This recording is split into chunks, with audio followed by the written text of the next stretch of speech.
รรมชาติเป็ดพี่น้องเป็ด2 ตัวคือมันเป็ดเขาเกลือนะประจักษ์แม่ใหญ่ใหญ่เนาะพระเจ้าเกลือหัวหารจ้ะพี่น้องสบายดีเด้อพี่น้องจ๋ายินดีต้อนรับเข้าสู่ช่องสลอยเด้อพี่น้องตัวใหญ่แล้วก็สบายดีพี่น้องกำลังสิคั่วเป็ดว่าสิเฮ็ดแห้งพี่น้องเฮ็ดแห้งฝากให้อีพ่อว่ะคนอยากกินชิ้นแห้งเป็ดพ่อสลอยนะเฮ็ดงานอยู่ไทยพุ่นล่ะพี่น้องบ่ได้ขึ้นมาดอกสงกรานต์จ้ะเพิ่นอยากกินปิ้งเป็ดเฮ็ดแห้งเป็ดกับไก่ไปสิฝากเขามาหายเราโบนี่ตัวเย็นใส่นี่ตัวเย็นกับนี่ เนี่ย ตัวใหญ่แห้งพี่น้อง คนจิตตกมันเงียบๆมาอยู่บอกให้ก็มาแต่บ้าน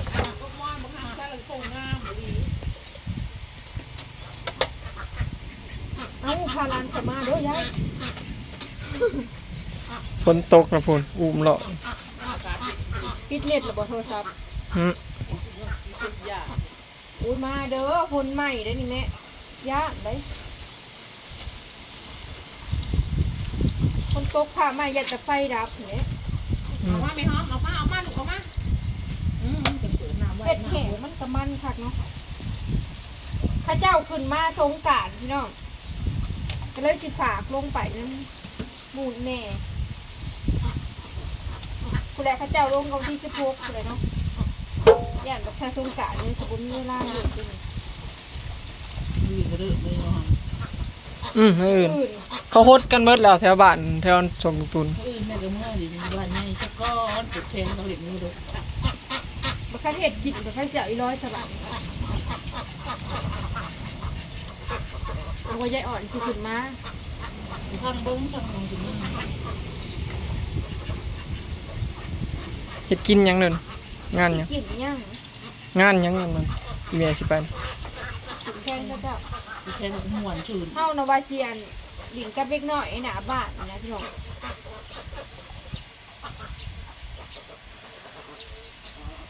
หาแนวปิ้งหาแนวอันกินง่ายๆละเนี่ยเนี่ยเอาไม่หมดเดี๋ยวสิเฮ็ดยังไปชิ้นนั่งเล็กน้อยน่ะจะควมเว้ยพากันตั้งด่านลัดรถน้ำพี่น้องเล่นสงกรานต์กันมื้ออื่นเนาะฮะกระซุ่มเฮานี่แล้วสิบ้านได้เนาะเป็ดมันเฮงเลย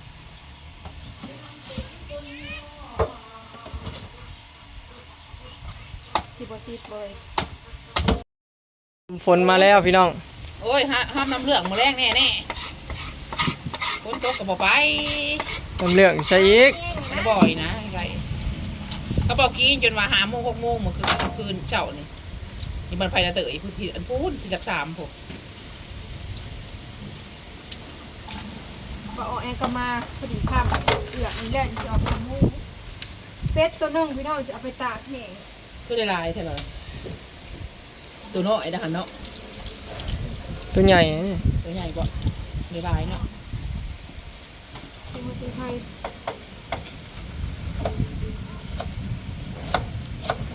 หลายคนว่าชะลอยคือบ่เห็นนั่นว่าเทิงพ่อขอรับบ่ได้มาเลยพี่น้องบ่ฮู้ว่าสิเว้าเทิงเท่าไหร่เราว่าพี่หนาที่มาบ่ได้มาฝากเขาให้เราก็พันอยากมาแหละพี่น้องเรายังมีเหตุงานอยู่โอ้กองดีดอกพูนมาหอยหัวหลดนะเอาไปเบิ่งไปแล้วแต่ลาวเนาะเราว่าคนที่ตกเดือน5เขาบอกเขาเจาะเปล่าเจ้าในประเทศละมากพอเราไปขึ้นมาก็เราบ่ฮู้ว่าสิว่าเทิงจังได๋นี่เนาะเฮ้ยแบบเอื้อชะลอยอยู่ไทยนั่นแหละคือบ่ฮู้ว่าสิว่าจังได๋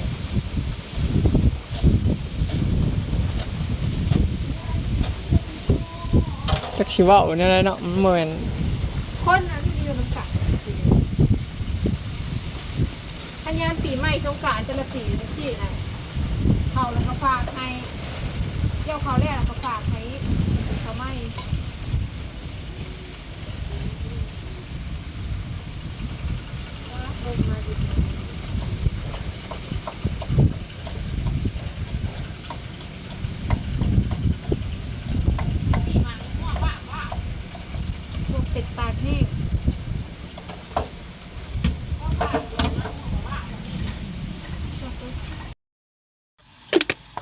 เฮาสิตำคัดเด้ ตำกระเทียมตะไคร้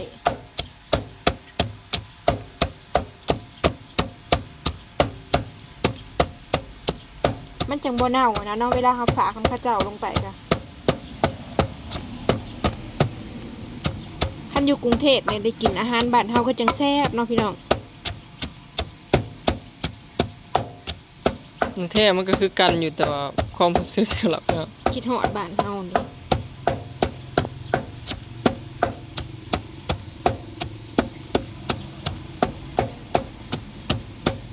อยากเฮ็ดไผก็บ่เคยเห็นเลยเนาะพี่น้องบ่เคยเห็นพ่อสลอยเลยเนาะ แต่ข่อยก็ยังบ่เคยเห็น สีผิวนะเบิ่งเอาเอื้อยสลอยกันแล้วพี่น้องแล้วดำคนใหญ่คนสูงพ่อใหญ่แหล่เฮ็ดเป็ดตากแห้งให้พ่อใหญ่แหล่อยู่กรุงเทพแหละในคนว่าเราสร้างครอบครัวใหม่บ่แม่นเอาเมียใหม่แล้วบ่สลอยบ่พี่น้องได้เอาดอกยุดบอลอายุกับแต่คนบ้านเฮาอยู่ไปจังสั่น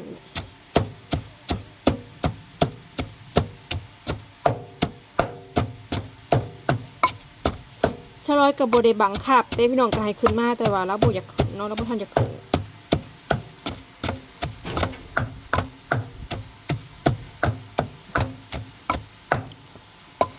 เรียบร้อยพี่น้อง เอาสิมาเอือบ เกือบเลยบาดใส่อันนี้ลงไปพี่น้อง คือลมเป็นทหารเถอะค่ะ สมุนไพรปรุงแล้วก็ไปตากแห้ง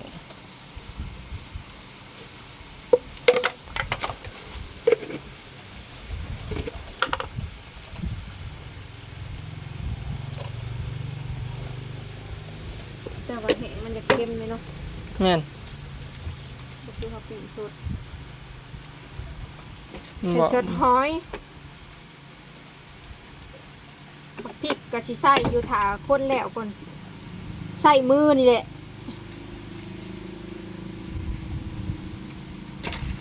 เตรียมแล้วนะมือล้างแล้ว เฮ็ดกินเนาะหามด่ามาเด้อพี่น้องใครเห็ดก็คือสิใส่คือกันนะ บ่ได้เฮ็ดขาย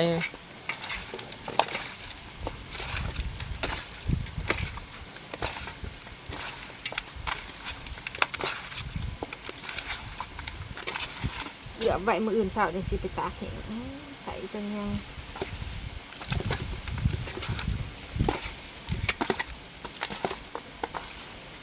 เก็บไว้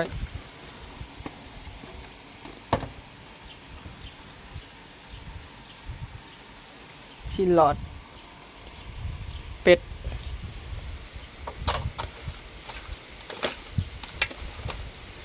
แซ่บอยู่ดอกพี่น้องเป็ดก็คือสีมันๆอยู่ มันเลยตัวเป็ดเวลาไปปีนมันดับเนาะชุดแสบน้ำเป็ดนี่แหละ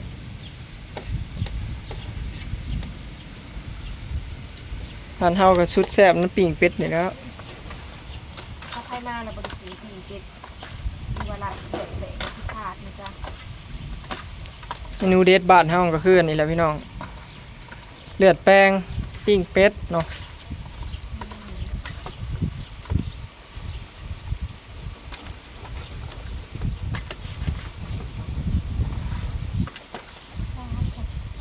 คนลิ้นมาเลยเงียบ เรียบร้อยเนาะ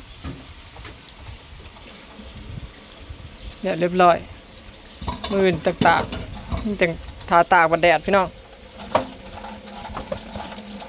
คนก็จะชิ้นแห้งเลยชิ้นแห้ง ลมวิวมาแล้วมืดครึ้มแล้ว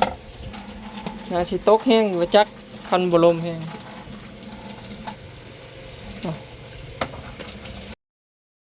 กินแห้งเป็ดนะไว้เตรียมตากมื้ออื่นยังไก่ที่สิจับมาตะนาอยู่อันนี้บ่อ่อยเอาคลองมาตะบ้านไปคลองฝากไปป่า เจ้าของฝากพี่น้องอีพอหายปลาตน อันนี้ของ นาไผ่ ญาติพี่น้องเพิ่นเอาให้ เมียน่ะบ่าวให้เกากระแป้งยามนี้ยังได้กระแป้งอยู่พี่น้องเนาะ ที่เคยเนาะ จักเราไปเอาในใส่บอลเลยในของฝากหลายพี่น้องมื้อนี้เมื่อบาทมื้อย่าว่าสิเอาบักมี่ให้อยู่พี่น้องแต่ว่าบักมี่เฮาก็มีเนาะอยู่หน้าบ้านกำลังสุก มันทันสุก ก็เลยไม่เอามา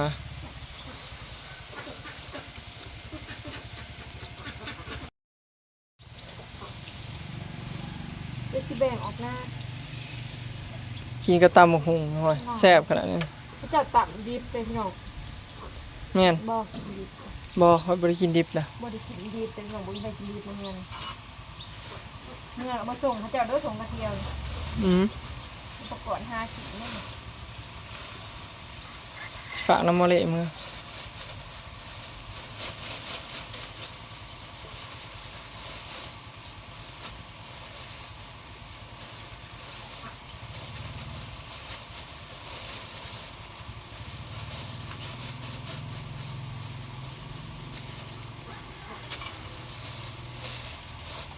จะกินข้าวข้างนึงดอก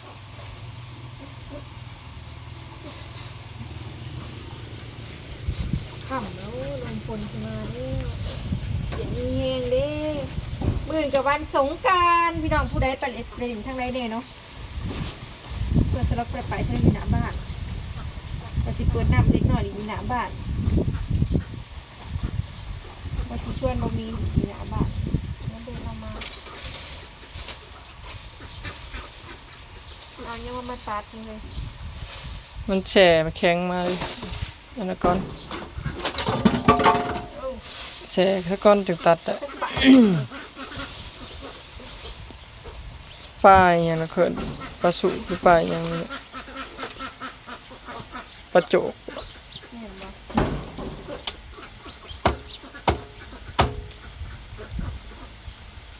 ยังแช่แข็งอยู่วะ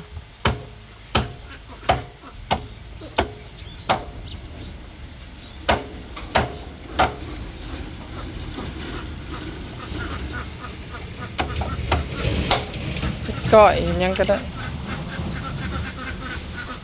ปลาคองมันเดียวแสบสุปลาเซ่เนาะ แม่ ให้คิดแบ่งออก มันแต่ปลาคลองเบัดพี่น้อง เอาคำตู้ไว้ใครจะมีตู้แช่แล้วใส่ของกินได้เลย จะตู้ไว้กินเนาะไว้เห็ดกิน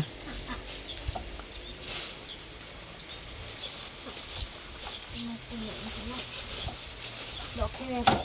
รอรุ่นว่าฝนสิตกบ่พี่น้อง แม่น แมลงมันตกให้กะไข่แหน่บ่ฮ้อนเนาะโอเคเนาะพี่น้องคลิปนี้ก็สิได้จบไว้สำนี้เด้อเนาะ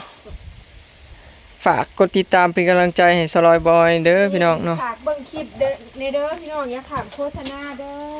ช่วงนี้ก็อาจจะจะร้อยแปลกๆเป็นบ่ทั้งคำเว้าทั้งแบบท่าทางที่เป็นแบบซึ่งลิงแม่นบ่แม่น จักเลย ว่าเสียงแบบบ่มีแนวเว้าเลย ไปแล้วพี่น้องเนาะสบายดี สบายดี